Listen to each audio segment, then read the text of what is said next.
don't include this as like the bloopers.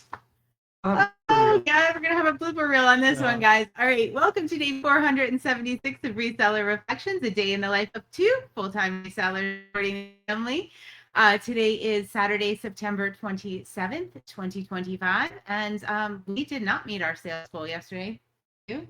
I do it by the week, so I'll have to check. Yeah, I don't do daily. Know. All right. Yeah.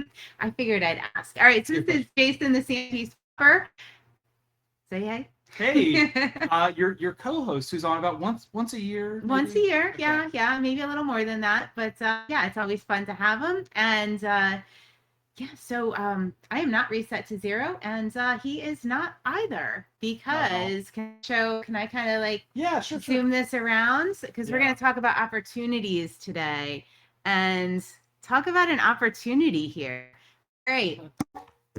So you can take a reseller on vacation, but they don't really go on vacation. They figure out ways to take opportunities. So we're here at the East Tennessee Reseller Meetup, hosted by the Reseller Locker Room podcast, and it has been awesome. And the opportunities that kind of presented themselves are meeting, some fellow YouTubers, fellow resellers with different business models. And tonight we're going to network a little bit more and meet some more people. And it's just been really fun. And we both did something today that we don't usually do, which is thrift. Yeah. What are your takes on that? What's the YouTube channel? Thrift Find Flip. Yeah, we didn't record a video for that, but it wasn't. We didn't. But... don't tell Molly. Okay. Yeah, well, that's not really something either of us do a lot. Is go thrifting. It'd be a bad video. It would be a terrible video. Yeah. But we did pick up on some other opportunities. Like, all right, so yesterday, Molly and I played a game on our way here. We decided we were going to stop at least 2 thrift places. We were going to time it. We did time it, 10 minutes, and we needed to find over $20 items that resell for over $20. And so I will let you guys know when that video is out. Molly recorded it, and she'll be splicing it all together. The race to Tennessee thrift. Yeah. I don't know what content. All right. Good. So there is content for that channel. Yeah, absolutely. And I picked up some things to list, and you took advantage of quite a few opportunities. Yeah, I think almost 5. I almost had 5 side things lined up. So just to go through very quickly, I have an email newsletter for my customers, since I'm in a very small niche of scouting memorabilia. I had emailed my folks about a week or so ago and said, hey, I'm going to be going to Tennessee Reseller Meetup. And there was a guy, it wasn't even the guy who reached out to me. One of his friends said, hey, Jason is coming to your area. Why don't you get up with him? And so the quick story is this fellow was helping a widow sell a scout collection. The original collector had died in 2017, and he, with absolutely getting no commission, just doing it out of an act of kindness and loyalty, had been selling this guy's stuff since 2017. And so far, I think he told me he has returned to her over $20,000 of selling the stuff and just giving the money to her.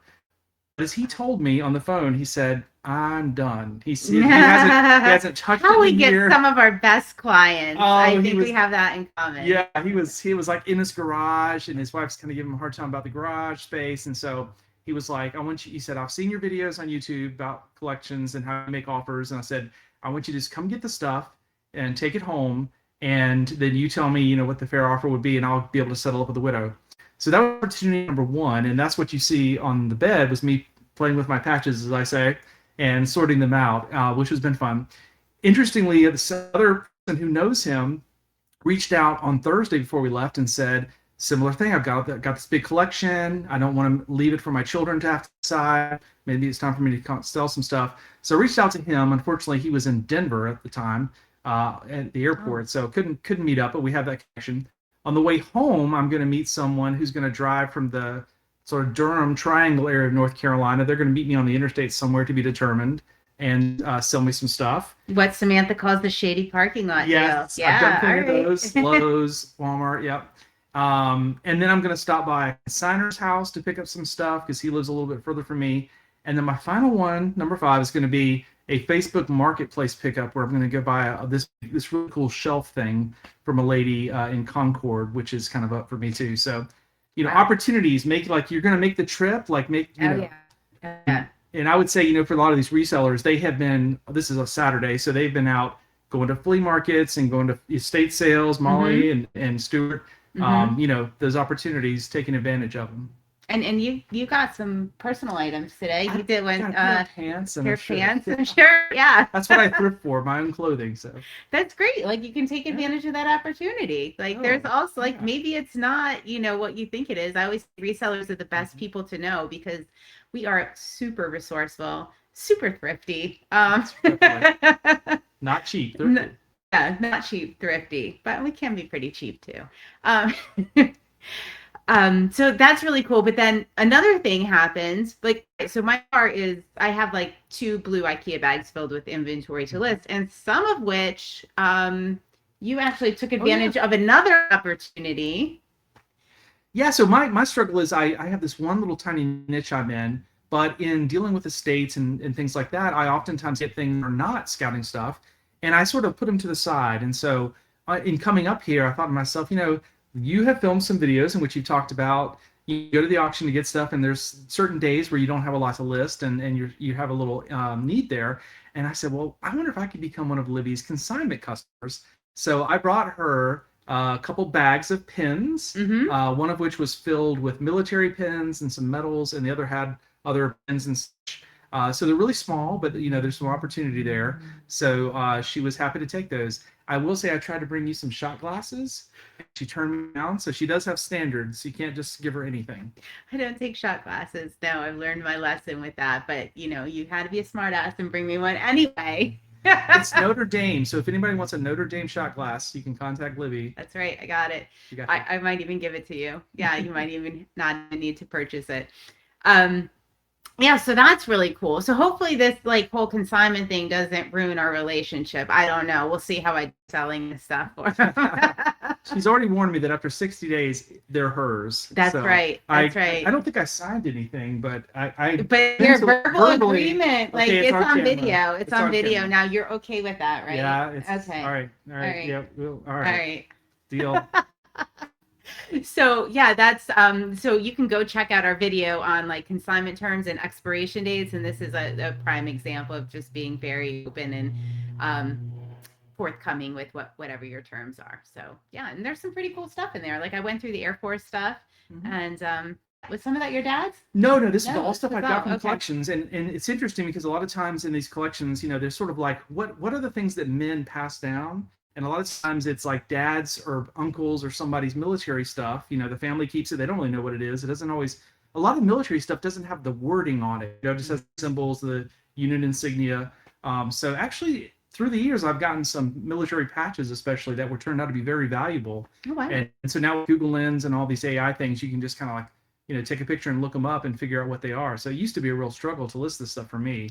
I can't imagine, because I've done a couple the military. I don't even know. I don't remember what they're called, but the ones that are the colors, right? Yeah. The bar. Yeah, there's weird colors and shapes. And it's so I would never have been able to do it without Google Lens, because now you Google Lens, it tells you all right, this is Vietnam, whatever. And and the good thing about most of the stuff that you got too is I bet there's nothing in there that's a reproduction, because all this again sort of comes through estates. So if you were to the flea market, there's no telling what you'd find. There are people making Chinese fakes or whatever of a lot of stuff, but I think it'll all be legit. So. Oh, this is the real deal. Yeah. You might have to have a reseller reflection, be like, I sold this for $50. Well, I don't know. I hope I can. I hope there's at least one banger in there. Yeah, come on.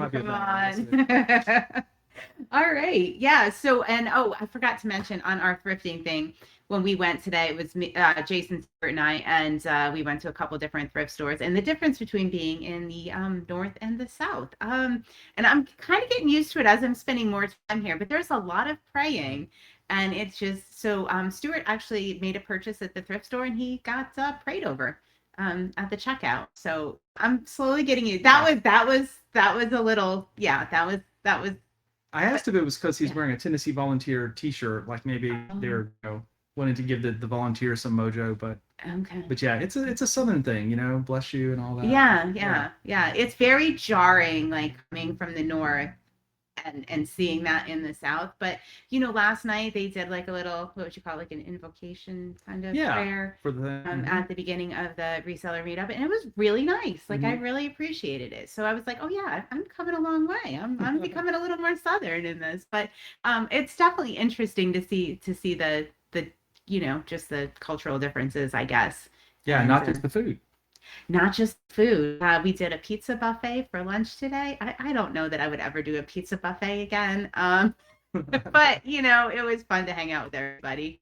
What are your thoughts on a pizza buffet? Yeah, just get good pizza. Don't do a buffet. But it's interesting. For kids, it's great. But and we did want to mention too.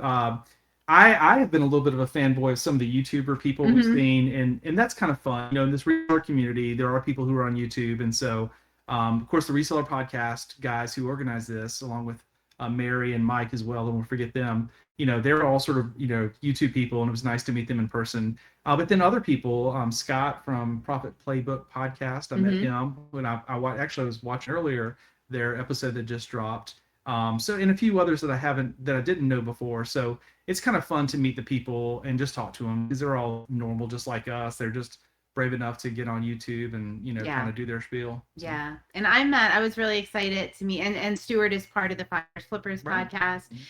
They do a really great job. That's awesome. And a Tennessee Picker, I had met. Now, full disclosure, I don't watch YouTube like hardly at all. I know I'm on YouTube, but I hardly watch YouTube. But so I'm not familiar. I guess Tennessee Picker is very popular YouTuber, awesome guy. Like got to chat with him a little bit. Neat business model, pivoted a lot through the years. He's been doing this for longer than I have, which is always kind of cool to meet somebody that's been doing it that long. And so that was kind of cool. Subscribe to his channel and hope to catch a couple of his items or his videos and learn more about what he's doing. And who knows? Maybe I'll become like a big YouTube watcher now. I don't know. But there's a lot of people that have a lot of really cool stuff to offer. Yeah.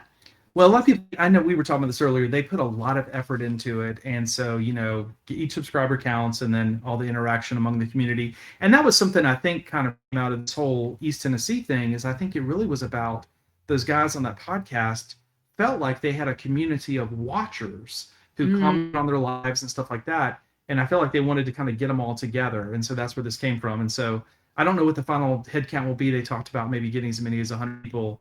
I guess we'll see tonight. But it's been, it's been fine. I know that, the guys who organized it, so I get these names right? Ben and Jefferson and also Alex, the three guys on that podcast. I want to thank them for organizing this and just kind of giving us a reason to all come down here and meet up. Got to see your daughter and of course spend the weekend with Molly. And then I've gotten to know just me myself, got to know Stuart and his wife, Amy, who you kept telling me, Molly, and they would say like, Stuart sells antiques and collectibles just like you, Jason. Y'all have to meet, but we've never crossed paths until this weekend. So had a couple meals with them, chatted with Amy about a bunch of stuff. She's sweet, and it's been fun. Yeah, awesome. All right. Well, I guess that's a wrap. I think we covered a lot of grounds here, and you have some more patches to sort, right? Yeah, we got to go to the Moose Lodge for round 2. Right. The Moose Lodge. I like the Moose Lodge. I wasn't sure. I'd never been to a Moose Lodge, but it was exactly what I expected, and it was perfect. Everybody was nice, and I think that's a little bit. I'm sure they have them in the north as well. Yeah. But it is kind of like sometimes in the south you'll have these sort of like cultural things, whether it be the VFW, the American Legion, the Elks, all these sort of like civic organization groups. And in a smaller town like Greenville, they probably were more important, a generation or two ago, but still relevant today. And so it's cool that they hosted us for this weekend. Yeah, it just felt really warm and cozy. Yeah. All right, well, that's a wrap. And I will see you on day 477 of Reseller Reflections. All right, let's do it. Night. Night.